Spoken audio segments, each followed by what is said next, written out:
Okay, the countdown is counting. I don't know if anyone is going to join me. Where is my vape? I need to go find my vape. I will be right back. Just need to go find my vape. Where in the world? Oh no, where is it? Vape.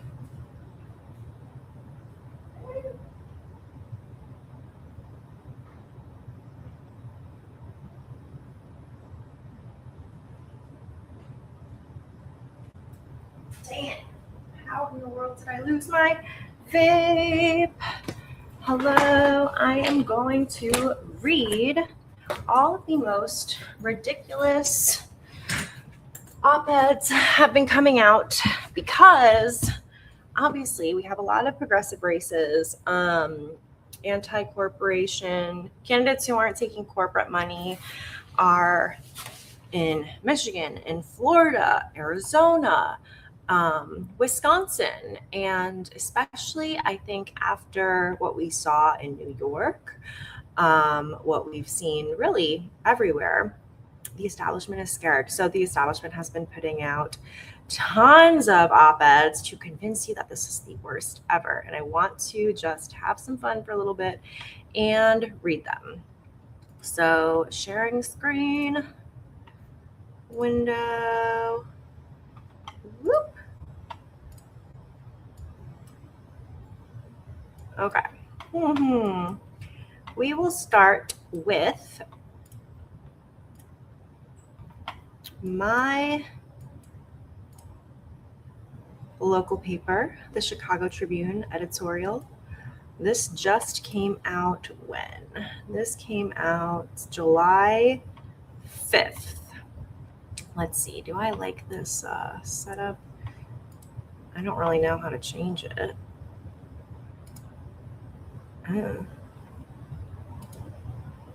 Let's see.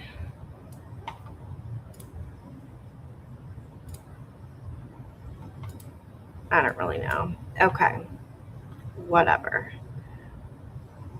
No, no, no. Okay, that works. All right. This one is by the Chicago Tribune, and it is called Centrist Democrats Must Not Let Democratic Socialists Take Over Their Party Without a Fight. Are you ready for this? I'm ready. Donald Trump remade the Republican Party in his own image, and those GOP incumbents who've attempted to stand in his way or haven't been exuberantly supportive enough for his liking nearly always have been dispatched to retirement by MAGA primary voters. Establishment Democratic Party politicians are getting to know the feeling. You're really. Okay. I'll wait before I add my commentary. First, a trio of Democratic socialist upstarts endorsed by New York's DSA Mayor Ron Mamdani, proving himself to have Trump-like influence within his fiefdom, ousted two incumbent Democrats and defeated a third endorsed by the retiring Congresswoman, all representing Big Apple districts. Then, last Tuesday, incumbent Democratic Rep. Diane DeGette, seeking her 16th term representing Denver, was thumped in the primary by 29-year-old Democratic Socialist Malik Kuros. Kuros won by more than 10 percentage points despite carrying the baggage of past incendiary statements, such as seeming to give the United States and its Middle East policies primary responsibility for 9/11, positions that in recent past would have relegated her to the fringe at best. One of the Mamdani-backed victors in New York, 32-year-old Arlisa Avila Chevalier, told a group of veteran journalists calling themselves the New York editorial board that she believes deportation from the U.S. shouldn't happen at all, that the view of bordering is a very modern construct, actually, and that she would love to explore allowing non-citizens to vote. Worse, Chevalier attended a rally in Times Square on October 8th, attacking Israel one day after Hamas had butchered 1,200 people, including children and babies. At the time, New York Governor Kathy Hochul called the rally abhorrent and morally repulsive, as indeed it was. I want to be very clear. The rallies after October 7th were not about celebrating the attacks of Israelis.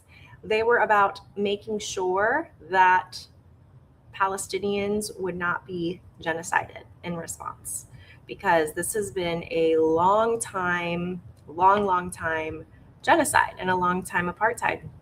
But we've only always gotten one side of the story. And now we have both sides. And so framing it as a moment to cheer Hamas is so disingenuous, so dishonest, but par for the course. Thus, the GOP attack ads write themselves. Demonstrably, a majority of Democratic Party voters in deep blue parts of urban America are so enraged with the current state of affairs that they're taking their anger out on people over whom they feel they have some control: establishment Democrats. Part of what's at work is a reasonable desire to give a party with more than its share of grizzled congressional veterans a jolt of youthful energy. It has nothing to do with wanting youthful energy. Okay. That much we understand, but the majority of Americans aren't socialists and don't wish to be governed by kissing cousins of Karl Marx and Kim Jong-un. After CNN reported on phrases like "seize the means of production" showing up, among many other classics, in Chavalier's now deleted Twitter account, she said she had grown and moved on from such youthful absurdities, such as supporting the government of North Korea. But we've yet to see the evidence that she's traveled far at all. To this point, the party's leadership seems at sea about what to do, as Trump has done to many respected incumbents in his party, like John Cornyn, who was defeated in his May primary runoff. So Mamdani, Vermont Senator Bernie Sanders, and other socialists are doing to the likes of New York Rep. Stan Goldman and Adriano Escobar. To liken this to Trump is actually crazy, because the issue is that Trump is an authoritarian, okay?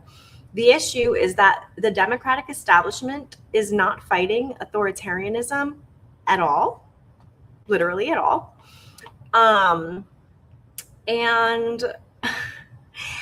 And that we need real fighters. And we are up against, this is not right versus left. This is up versus down. This is the people against corporations. And corporations run the entire establishment, whether you are MAGA, whether you are a Democrat establishment. The people are just against corporate rule, because that's what's happening. The stakes in this civil war within the Democratic Party go beyond the future of the party itself, a question we thought apt to explore on the nation's birthday weekend.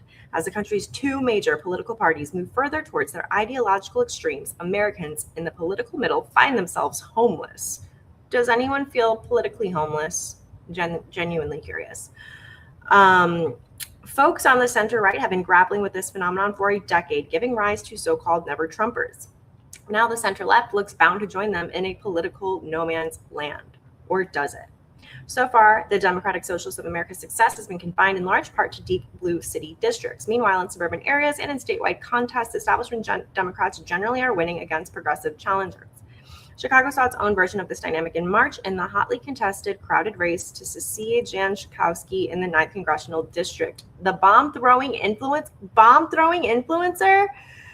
Okay.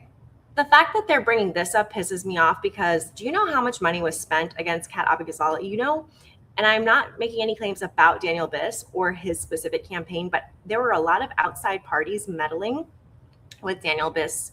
I have received stories directly from people that I have not validated, but I will say I have heard stories of people close to the campaign killing stories about Daniel Biss that would look unfavorable by leveraging their relationships with funders to local papers. We had a dark money smear campaign executed by somebody who worked on Daniel Biss's campaign, a smear campaign against Kat Abigazala. They played really dirty. So like saying that it didn't work here in Chicago, she was so close if they didn't play those games. And if Bushra would have dropped off like she promised, as documented. Anyways, I just like, their examples are so infuriating, because it's not real. It's not real when you are up against that much money in dark, dirty political games like that. Anyways, what is clear is that centrist Democrats haven't mounted much of a fight. They never do. They don't fight anybody. They don't fight Trump. And they don't fight any, they're not fighters.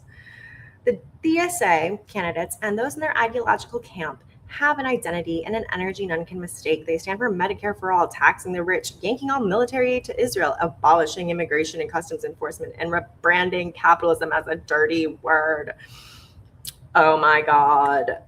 these are not extremist. In fact, like any other country other than America that is supposed to be like a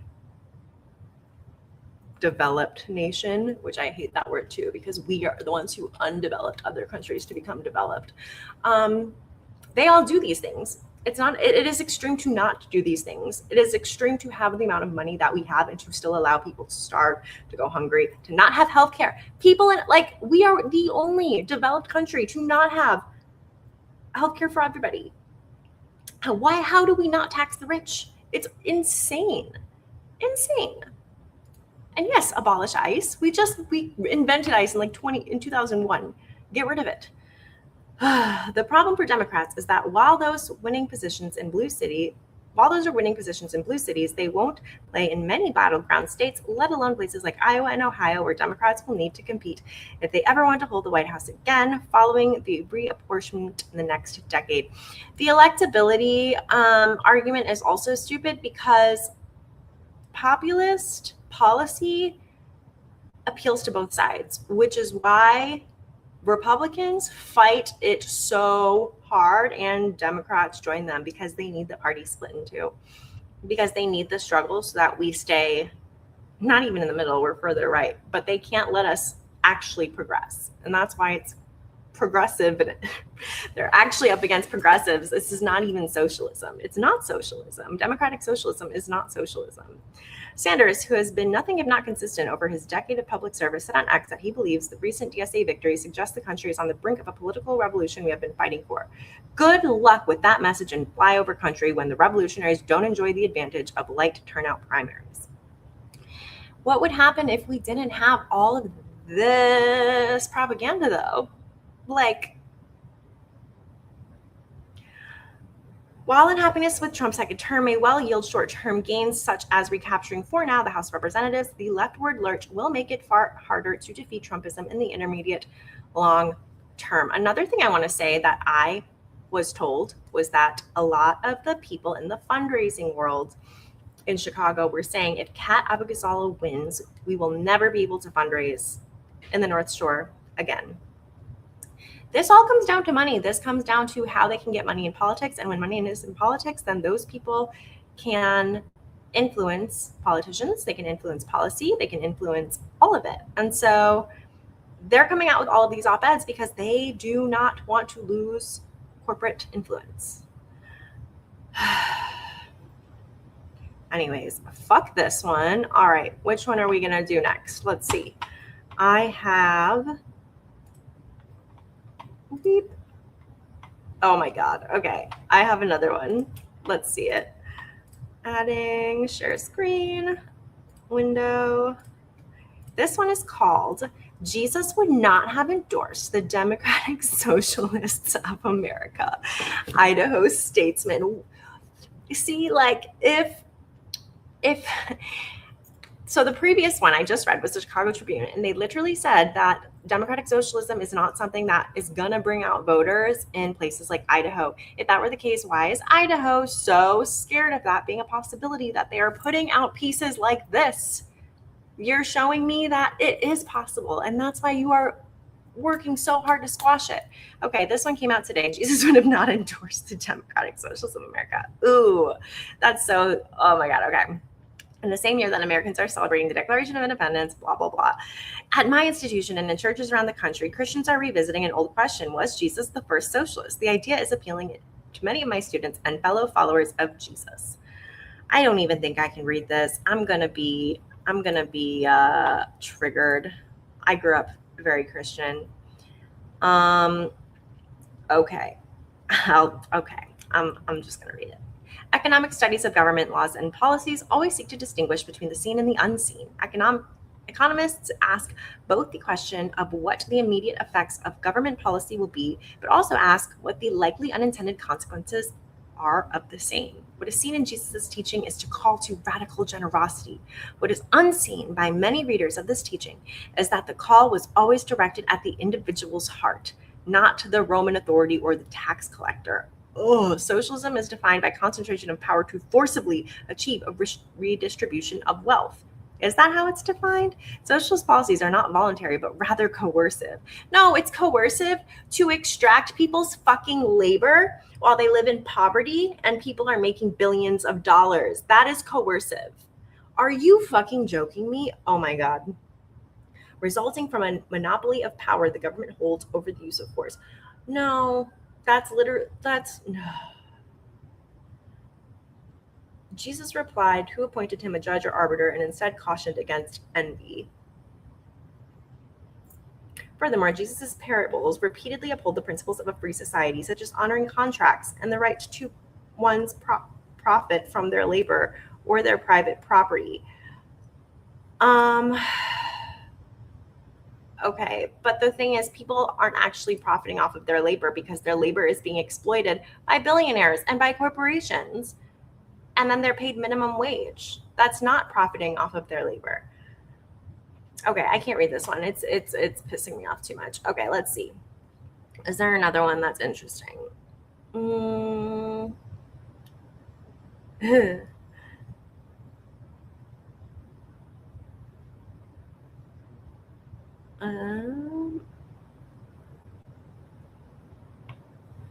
Jesus.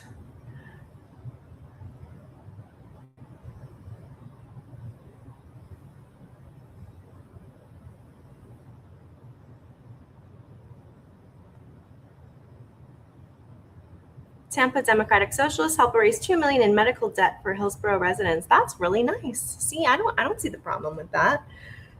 Is China funding what? What is China funding the Democratic Socialist wave in U.S. politics? You guys are fucking insane.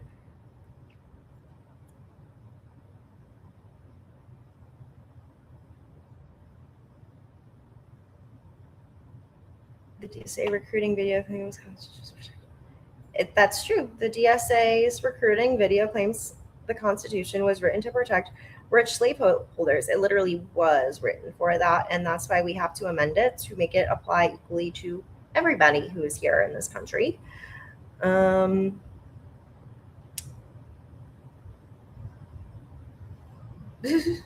We should abolish the Senate.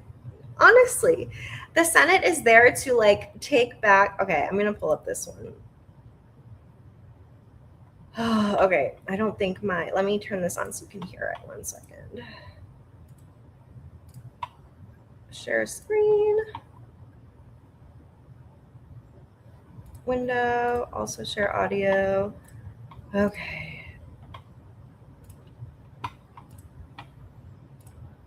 Nice to see David out of his suit and his collar unbuttoned a little bit. All right, President Trump's visit, meanwhile, comes as the social surge spreads west. A far left congressional candidate who called 9/11 and the October 7th attacks on Israel inevitable has knocked out a 29-year incumbent in Colorado. Our chief congressional correspondent, Chad Perger, is reporting live on the Hill. He's got an update on all of that for us. Hello, Chad.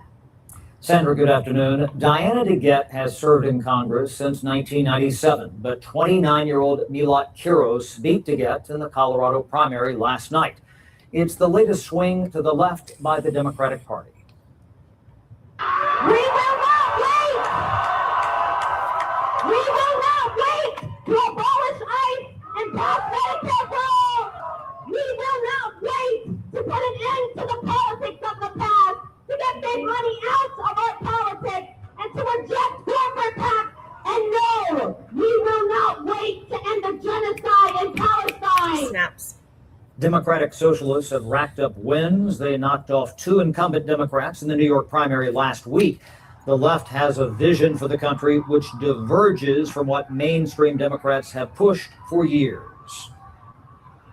Some progressives that are winning, they're winning on platforms like Medicare for all, universal health care, universal child care, raising the minimum wage. And the reason that Donald Trump has to pivot from saying socialist to saying communist now is because socialism is actually quite popular. Republicans oppose radical ideas advocated by the left, but in a strange way, the GOP believes this could actually help their party hold the House. Republicans say the progressive agenda frightens the very voters Democrats hope to court. We're no longer in a battle just between Republicans and Democrats arguing over marginal tax rates or the size of regulation. This election and this year and the arguments and the things that are happening in Congress right now is a contrast between people who love the country and its founding principles and those who have open disdain and hatred for them. Now, these Democratic socialists will likely win their seats this fall, but the question is if Republicans can nationalize the election.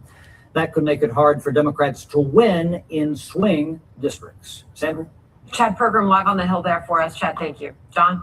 All right, Sandra, let's bring in Laura Ingram, the host of the Ingram Angle. Laura, it's great to have you with us this afternoon. Great to see you guys. Thanks for coming in a bit early. So here's how Politico Playbook described Milak Kiros's win over Diana DeGette last night. Quote, PhD student and part-time barista with no political experience taking on a 30-year member of Congress who outraised her 2-1.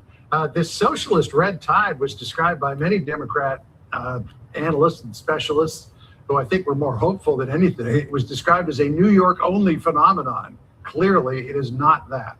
No, I mean, remember in 2009, the Republican Party had its own eruption with the Tea Party. I was at a lot of those events. In 1979, Ronald Reagan shook up the Republican Party from the old guard, and he ended up winning huge, obviously. But this is their moment, and they're not messing around.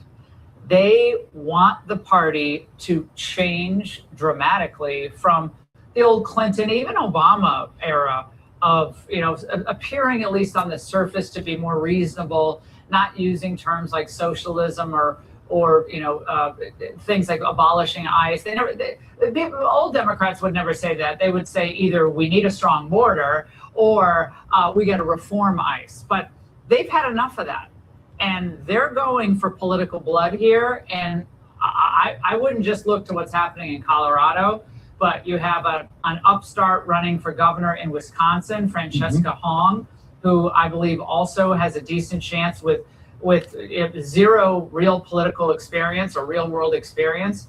And so they think this is their moment. I do agree that Republicans have a massive opportunity to flip this narrative on them and really drive turnout because of what this will mean to our standard of living, our safety, our security, our border, all those basic things that most Americans, just common sense people, think we actually need. Yeah, flipping that narrative, Laura, great to have you on, is clearly what we're seeing on the part of the White House and the part of the Republican Party. This was some of the interview with J.D. Vance on your show last night. Listen.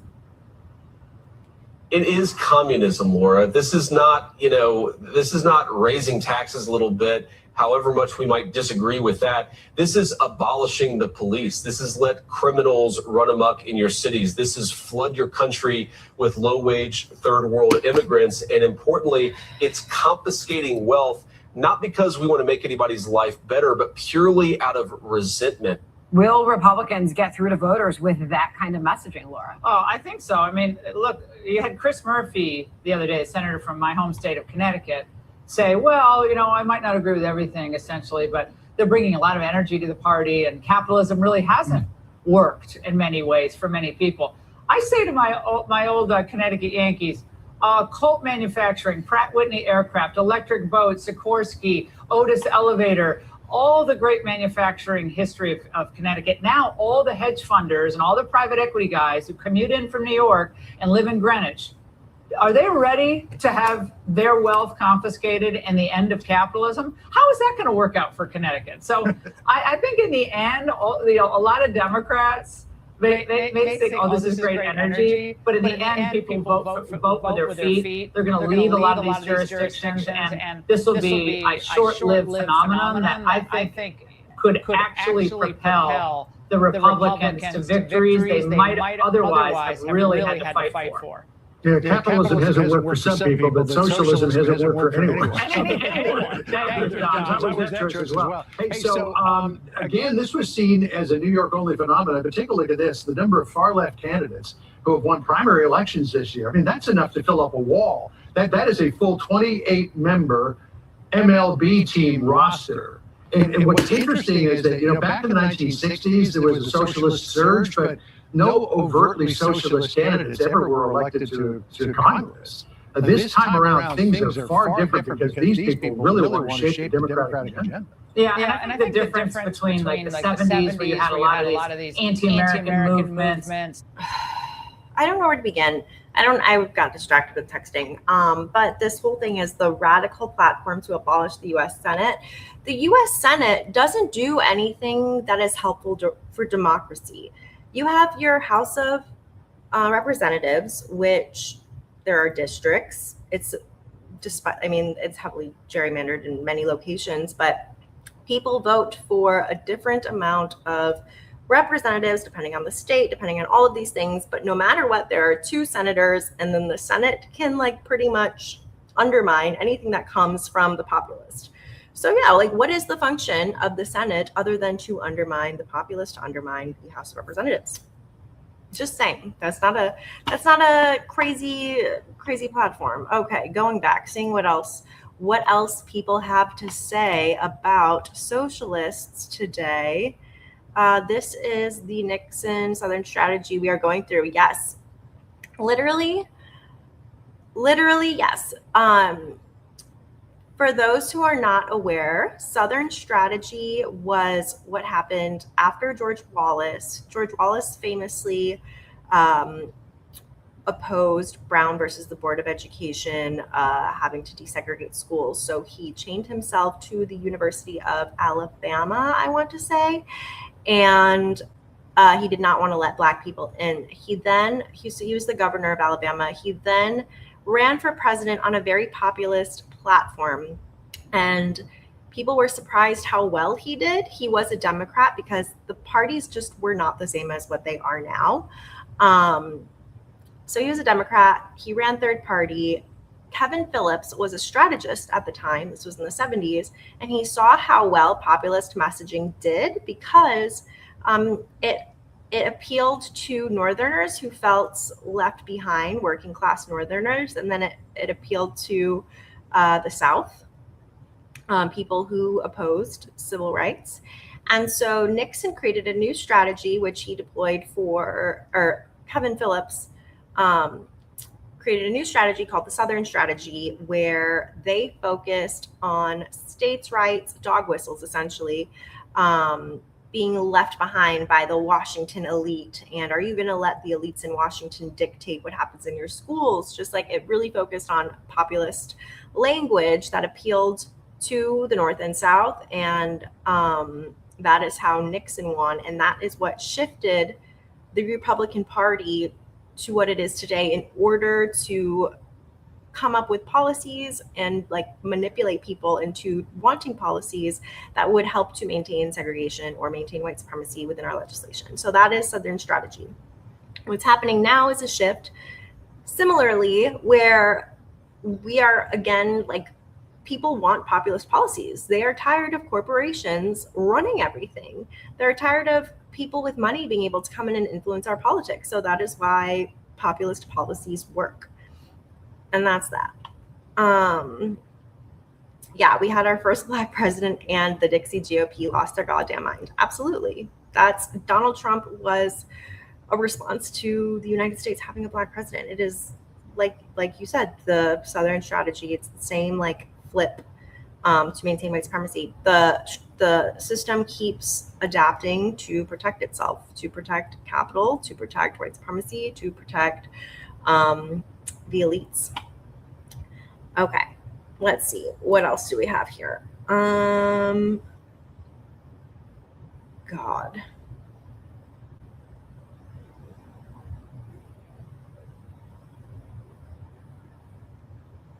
Godless communists. The dirty stay, the DSA's Tea Party strategy. No. Ew, don't group us with Sam Altman, that piece of shit. We've been down this socialist road before. The DSA can't hide its extremism. Again, I want to reiterate, it is not extreme to want people to be able to eat, to be able to keep a roof over their heads. We should not have trillionaires exploiting labor, gutting our government, gutting our services, while people are hungry. That's just fact. It's not extreme. It shouldn't be extreme. There is a problem if that is extreme. What is actually extreme is the fact that people are starving. What's extreme is that our education system is so gutted. What is extreme is that people actually don't have access to healthcare. What is extreme is that we have maternal health deserts. Texas has almost 50% of counties have a maternal health desert where women cannot get access. Women cannot get access to women's healthcare.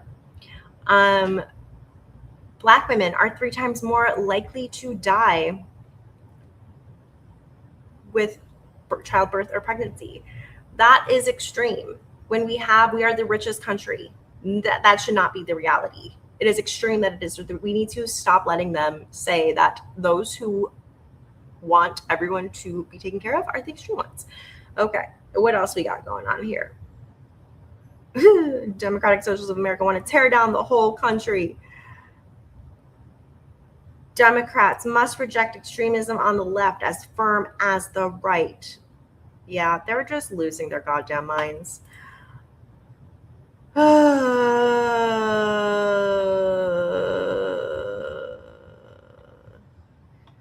I can't. Do any of these interest you guys? Do you want me to read any of these? Should we take a break from this?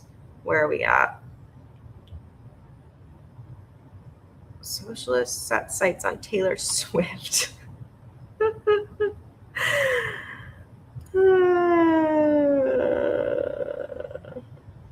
my God. Anyways, today there is going to be a vote at 3 o'clock my time. Actually, I think the debates are happening right now. So let me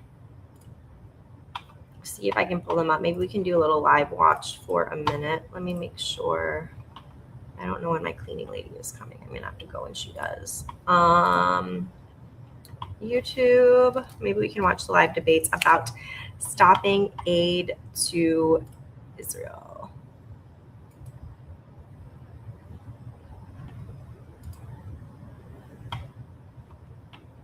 Oh, why is my computer being so slow? Okay. Debates. Live Massey debate. It should be right now. Filter. Live debate. Appropriations Committee.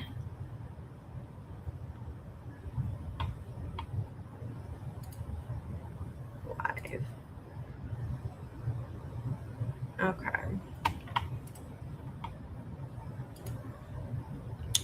Oh, my computer is being so slow right now. Let's see, maybe I need to. Uh-oh. Okay, let me see. Downloads. Folder. No. Whatever. Come on, YouTube. What's going on? I don't know what's going on. It's very weird. Okay. Debate and aid to Israel. Let's see.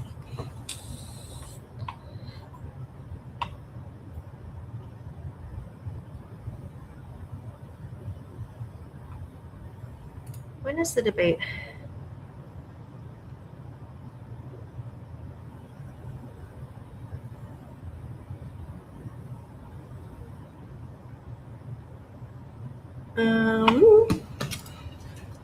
Today, House Appropriations Committee.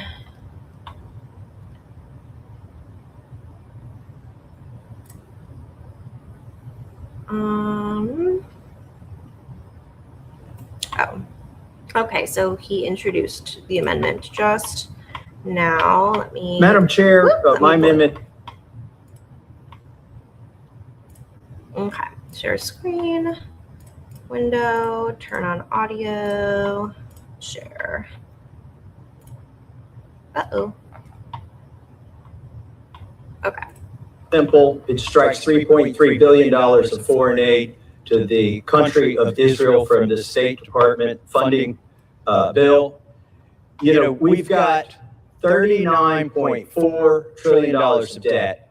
We've got needs at home, which include our infrastructure, our roads and bridges. We've got a shortfall in that fund. We've got our locks and dams that we're perpetually trying to figure out new funding mechanisms to come up with. And we've got homeless veterans. And we're sending more money to Israel in this bill than we spend on homeless veterans in this country. Just to put it in perspective, there are 3,000 counties in this country. And if you divide that into 3 billion, that's $1 million from every county. This is not a significant amount of money that is going overseas. So I think we should stop it. We should put them on a diet. They're the biggest welfare recipient of the United States and have been for many years. $310 billion has been received by Israel from the taxpayers of the United States. That's in inflation-adjusted dollars since we've been giving them money. And that's why I think this amendment is important, and I reserve the balance of my time. The gentleman reserves. For what purpose does the gentleman from Florida seek recognition? Madam Chairman, I rise to claim time in opposition to the gentleman's amendment. And is recognized for 5 minutes. Thank you, Madam Chairman. As chairman of this subcommittee since 2023, I'm proud to be a leader in this body in providing unwavering support to our friend and ally, Israel, especially after the October 7th. How are they our ally? What have they done for us? The $3.3 billion in foreign military financing for Israel included in this bill supports our national security interests overseas. You see, the same terrorists and terrorist entities that threaten Israel also threaten the United States and our people directly. I hate the word So when we terrorist. give Israel the tools and capabilities to eliminate these terrorist threats and to protect our homeland by including the many Americans who visit and live there, we are making America and the American people safer. The United States and Israel have worked together on successful military operations, like those in the past year to decimate Iran's nuclear program and missile capabilities. They brought us to war illegally. They bypassed our Congress to bring us into war without the American people having a say in it. A disastrous war that has made the cost of oil. Oh my God, I don't have to like go through all of this, do I? And also, they worked with Trump to get Maduro, it appears, which was another violation of international law. I mean, the Pentagon said that they are like high threat level for spying on us. They are not our friends. And Israel is also using the overwhelming majority of this funding to actually purchase American-made weaponry. So actually, Which makes money for the weapons manufacturers. It doesn't help us at all. our defense industrial base and our economy. And we work together extensively on developing military capabilities and other capabilities. Because of these advancements for our mutual interest and for our mutual security, there's currently a discussion, frankly, of moving to a new security partnership with Israel after the fiscal year 2028. Just to be clear, the assistance in this bill for fiscal year 2027 is under the terms of the existing MOU, Memorandum of Understanding, which runs for 2 more fiscal years. This does not in any way prejudge the outcome of ongoing negotiations. This is about fulfilling our commitment to one of our closest and most important allies. We need to condition commitments. You have to obey international law if you want. Like, they can't even commit to obeying international law. Are you fucking joking? Oh my God, stop gaslighting me. That we have in the entire world at a time when terrorists are butchering people around the world. And we made that commitment because it makes the American people, our country, stronger. So I urge defeat of the amendment, and I reserve the balance of my time. The gentleman reserves. The gentleman from Kentucky. Thank you, Madam Chair. I heard a common refrain in my colleagues' arguments there that, oh, don't worry, all this money is going to the military-industrial complex. Well, I've got a problem with that. It's not a sustainable economy. Buying weapons and letting people use them overseas on other people, particularly oftentimes innocent civilians. And I'm not compelled by the argument that our job is to be here and enrich the military-industrial complex, now called the Defense Industrial Base. With that, I would like to yield 2 minutes to my friend and colleague, Mr. Castro from Texas.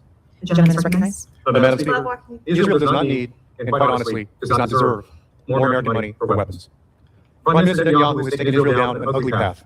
The tragedy of October 7th has become a justification for the ethnic cleansing of Palestinians. Self-defense does not include indiscriminately bombing homes, hospitals, churches, schools, or refugee camps. There were even credible reports of children intentionally shot in the head and chest. For decades, our nation gave Israel billions to facilitate peace and a two-state solution. Instead, Israel has chosen more war and more occupation. Today, it occupies not only Gaza and the West Bank, but parts of Syria and Lebanon. If there are no consequences, why in the world would Benjamin Netanyahu change what he's doing? And words are not enough. Condemnations are not enough. If we hope to change Israel's behavior, we must use our leverage. The American people have seen this tragedy with their own eyes. They have made their judgment. They do not support giving Israel more weapons. Do not reward a wrongdoer. Now it's up to us in this chamber to take action. I support this amendment. Now I yield back. And I'll recognize the gentleman from Kentucky. Mayor inquires how much time I have remaining. The gentleman has a minute and a half remaining. I reserve. The gentleman reserves. The gentleman from Florida is recognized. Thank you, Madam Chairman. I yield to the distinguished ranking member of the subcommittee, the gentleman from Florida, Mr. Franklin. For 1 minute. The gentleman is recognized. Thank you, Mr. Chair. I rise in very strong opposition to this amendment. Maintaining stability in the Middle East has long been a vital United States strategic interest, and what happens there affects our economy, our national security, the safety of our American service How's that stability going? members. And as written, this amendment is overbroad in that it prohibits or could limit the use of funds for long-standing initiatives related to peace building, refugee settlement, and U.S. embassy operations. And this amendment would restrict our country's ability to confront Iran's proxies, Hamas, Hezbollah, and other terrorist organizations in the region who are sworn enemies of the United States, Israel, and our allies. A 10-minute debate is not the way to change policy as we have a mission of peace and prosperity, both for Israelis and Palestinians, and peace in the region. Yield back. Again, since when does giving more weapons create more peace? Idiots. Gentleman from Florida. I would like now to yield 1 minute to the gentleman from Maryland, Mr. Hoyer. Gentleman from Florida. Maryland. You're recognized. Madam Speaker, I rise in strong opposition to this amendment, which would dangerously undermine American national security. If adopted, it would, as Leader Jeffries rightly pointed out, limit our ability to confront terrorist organizations like Hamas and Hezbollah that expressly target American citizens and military personnel. And it would make it harder for America to use our relationship with Israel and regional partners to promote a negotiated two-state settlement. I don't know, just take that money and create an Iron Dome for America. Like, The only realistic path to deliver on the promise of peace, security, and self-determination for both Israel and Palestine. I understand the frustration that many members feel some of the policies and actions of the current Israeli government, as well as their concerns about its commitment to the peace process and a two-state solution. However, this amendment would embolden the enemies of peace, those pursuing the complete elimination of Israel, and those who seek the death of Jews. It is a vote to weaken our ability to engage in the... while there are people who are anti-Semitic, this is not about that. This is about ending all violence for all people. And it's a vote against American security, against American interest, and against American safety. Vote no. The gentleman from the gentleman from Florida.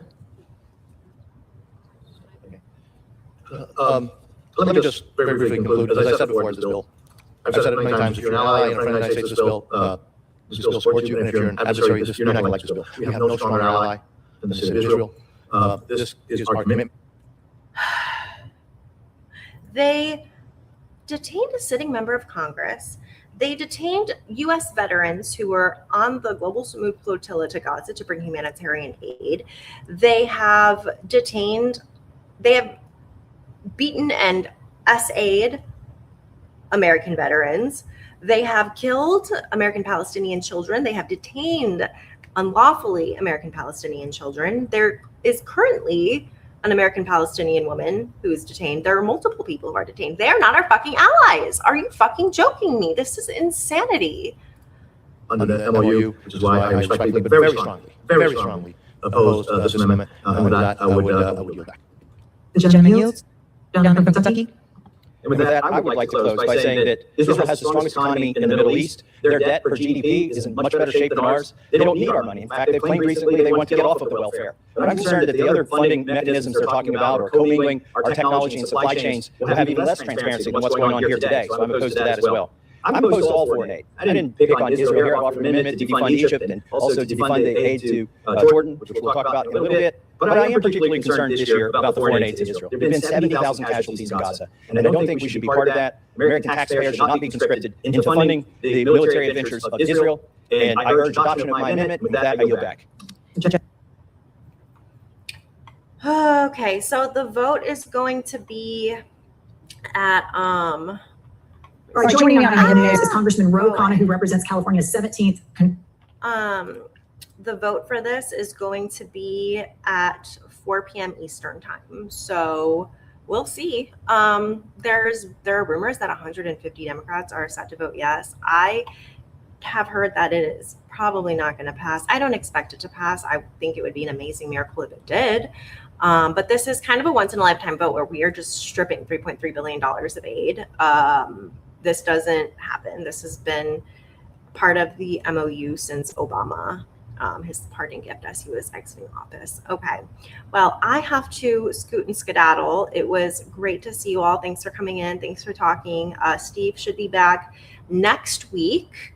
I will probably be here tomorrow and Friday as well. I'm going to try to find some friends to join me, but thanks for coming. It was good to see some of you guys, and yeah, appreciate you. Have a good rest of your day. It was good to see you, Chicago Bish. Thank you, Thomas Kondo. Thank you, regular person. Happy to see you all. All right, bye-bye.